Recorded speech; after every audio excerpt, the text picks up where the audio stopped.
Hi, I'm John Holden. Welcome to Earth.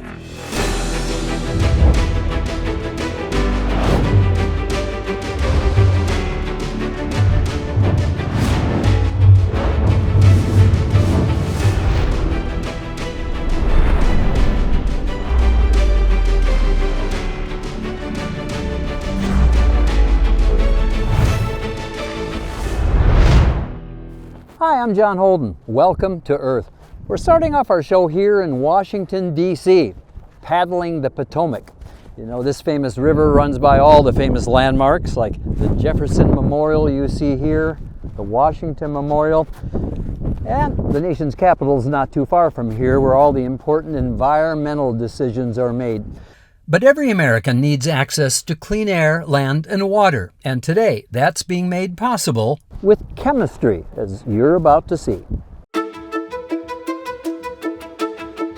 Chemistry. Many may have struggled with it in high school, but chemistry and the chemical industry holds the keys to advancements that can help lower greenhouse gas emissions across society, while also making renewable energy and sustainable products and technologies possible. The chemical industry represents about $600 billion of productivity, generates over 500,000 jobs in the country, and we're spending more than $13–14 billion a year on innovation and research and development.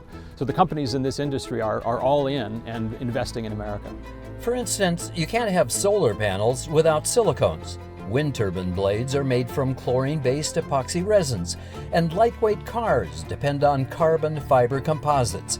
Chemistry is the key to almost all of the products and technologies that make modern life possible, from the clothes we wear to the cars we drive.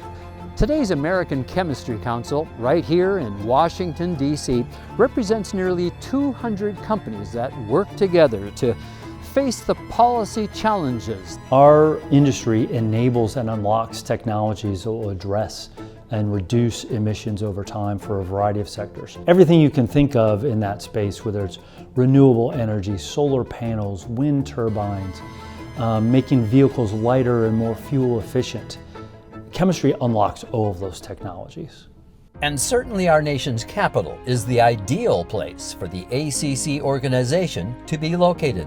ACC has been around for over 150 years, and being housed here in Washington, D.C. makes a lot of sense. This is where the decisions get made, and so having the opportunity to talk to educate legislators and regulators I think is critically important, and that can only happen here. So we want to make sure we're advocating for not only our facilities and for our members, but for the American people. I spoke with ACC President and CEO Chris John about how important it is to have the organization make an impact on chemistry policy decisions. Our members are all about solving the problems that face society.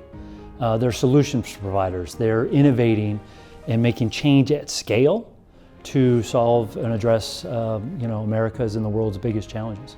So things like climate, things like air quality, water quality. And if we're going to solve those problems, it's going to start with chemistry.